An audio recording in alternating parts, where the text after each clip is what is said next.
ಎಲ್ರಿಗೂ ನಮಸ್ಕಾರ. ತುಂಬ ಜನ ಮೆಸೇಜ್ ಮಾಡಿದ್ರು ಮಧು ಅವ್ರ ವಿಷಯ ಮಾತಾಡಿ ಅಂತ. ಎಷ್ಟು ಒಂದು 20-30 ಮೇಲೆ ಮೆಸೇಜಸ್ ಬಂತು, ದಯವಿಟ್ಟು ಮಾತಾಡಿ ಅಂತ.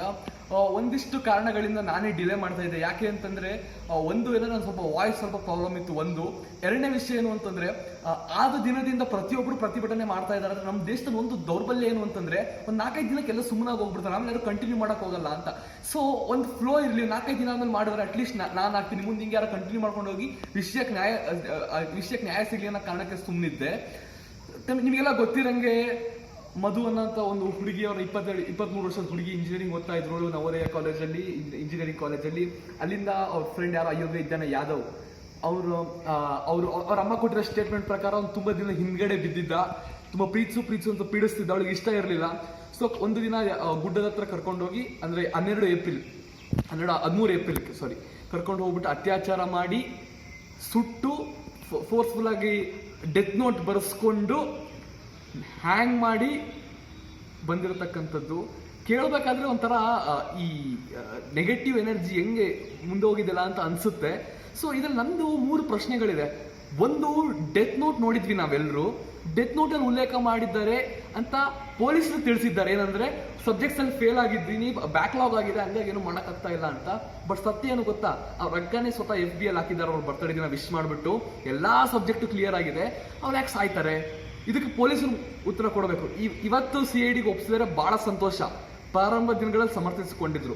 ಎರಡನೇ ವಿಷಯ, ಆ ಹುಡುಗಿ ಡೆತ್ ನೋಟ್ ಆಗಿ ಸಾಯಂಗಿದ್ದಿದ್ರೆ, ಬ್ಯಾಕ್ಲಾಗ್ ಆಗಿದ್ರೆ 3-4 ಕಿಲೋಮೀಟರ್ ಗುಡ್ಡದ ಹತ್ರ ಹೋಗಿ ಅಲ್ಲೆಲ್ಲ ಅಷ್ಟೊಂದೆಲ್ಲ ಸುಟ್ಕೊಂಡು ಸಾಯ್ಬೇಕಿತ್ತ? ಅವಳಿಗೆ ತಲೆ ಸರಿ ಇಲ್ವಾ? ತಂದೆ ಅಂತ ತಾನೇ ಸುಟ್ಕೊಂಡ್ಬಿಟ್ಟು ಸಾಯಕ್ಕೆ? Everything was plan.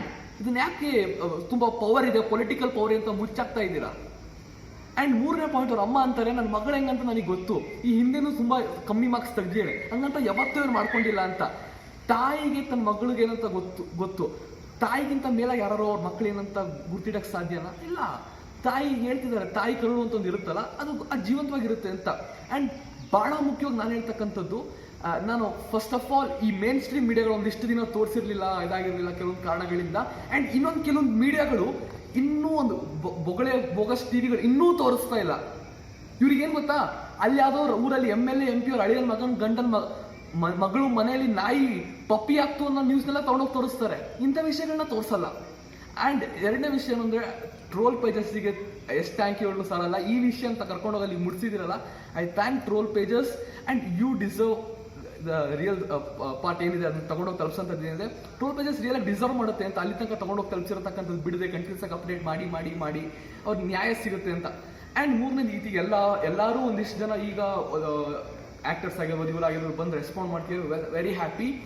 ಅಂಡ್ ನಾವು ಯೋಚನೆ ಮಾಡಿ, ನಿರ್ಭಯ ಕೇಸ್ ಆದಾಗ ಎಲ್ಲೋ ಡೆಲ್ಲಿಲಾಗಿತ್ತು ಅಂತ ಸುಮ್ಮನೆ ಇದ್ವಿ, ಇನ್ನೆಲ್ಲೋ ಜಮ್ಮು ಕಾಶ್ಮೀರದಲ್ಲಿ ಸುಮ್ಮನೆ ಇದ್ವಿ, ಉತ್ತರ ಪ್ರದೇಶದಲ್ಲೋ ಆಯ್ತು ಅಂತ ಸುಮ್ಮನೆ ಇದ್ವಿ. ಹೀಗಿಲ್ಲೇ ನಮ್ಮ ರಾಜ್ಯದ, ನಮ್ಮ ರಾಯಚೂರಿನ ಹುಡುಗಿಗೆ ಈ ರೀತಿ ಅನ್ಯಾಯ ಆಗಿದೆ. ನಾಳೆ ನಿಮ್ಮ ಮನೆ ತನಕ ಬರೋದ್ರಲ್ಲಿ ಯಾವುದೇ ರೀತಿ ಸಂದೇಹ ಇಲ್ಲ.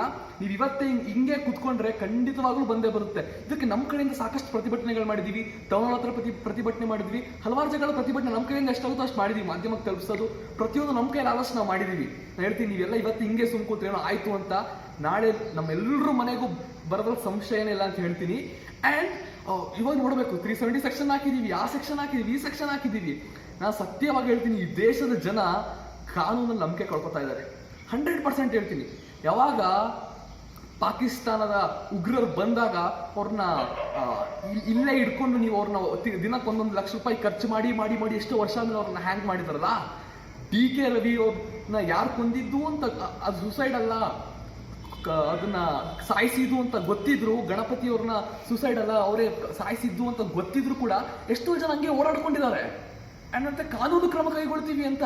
ನನಗೆ ಈ ಕಾನೂನು ಕ್ರಮ ಕೈಗೊಳ್ತೀವಿ ಅಂದಾಗೆಲ್ಲ ಕಿವಿ ಒಂಥರ ಇರಿಟೇಟ್ ಆಗಿ ಹೋಗುತ್ತೆ. ಯಾವ್ದೋ ಯಾಕಂದ್ರೆ ಸತ್ಯ ನೋಡಿದೀವಿ. ಅಷ್ಟಿದ್ರೆ ಕಸಬ್ನ ಎಷ್ಟು ದಿನ ಯಾಕೆ ಇಟ್ಕೊಂಡ್ರಿ ಜೈಲಲ್ಲಿ? ಅದು ಕಾನೂನು ಕ್ರಮನ ಅವ್ನು ಮಾಡಿದ ಅನ್ಯಾಯಕ್ಕೆ. ಅಂಡ್ ಎರಡನೇದು, DK ರವಿ ಅವ್ರನ್ನ ಸಾಯಿಸಿದ್ ಯಾರು ಅಂತ ಎಲ್ರಿಗೂ ಗೊತ್ತು, ಅಂದ್ರೂ ಹಂಗೆ ಇದ್ದೀರಾ. ಗಣಪತಿ ಅವ್ರನ್ನ ಸಾಯಿಸಿದ್ ಯಾರು ಅಂತ ಗೊತ್ತು, ಅಂದ್ರೂ ಓಡಾಡ್ಕೊಂಡಿದ್ದಾರೆ. ಯಾವ ಕಾನೂನು ಕ್ರಮ? ಜನಕ್ಕೆ ಕಾನೂನು ಮೇಲೆ ಹೆಂಗ್ ನಂಬಿಕೆ ಬರಬೇಕು? ನಾನು ಪಬ್ಲಿಕ್ಕಿಗೆ ಕೊಟ್ಟು ನೋಡಿ, ಒಂದೊಂದ್ಸಲ ಪಬ್ಲಿಕ್ಕಿಗೆ ಬಿಟ್ಟು ನೋಡಿ, ಯಾರ್ಯಾರಿದ್ದಾನೆ ಅಯೋಗ್ಯ ಹೆಂಗೆ ಬಾರಿಸ್ಬೇಕು, ಹೆಂಗ್ ಶಿಕ್ಷೆ ಆಗ್ಬೇಕು ಅಂದ್ರೆ ಇನ್ನೊಬ್ರು ಇದನ್ನ ಮಾಡೋಕ್ಕಿಂತ ಮುಂಚೆ 1000 ಸಲ ಯೋಚನೆ ಮಾಡ್ಬೇಕು, ಆ ರೀತಿಯ ಶಿಕ್ಷೆ ಆಗ್ಬೇಕು.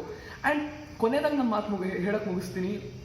ತುಂಬಾ ನೆಗ್ಲೆಕ್ಟ್ ಮಾಡಬೇಡಿ. ಏನೋ ಒಂದು ವಿಷಯ ಆಯಿತು ಅಂತ ಹಿಂಗೆ ಆಗ್ತಾ ಹೋದ್ರೆ ಈ ದೇಶದ ಉಳಿಗಾಲ ಇಲ್ಲ, ಹೇಳ್ತೀನಿ ಕೇಳಿ.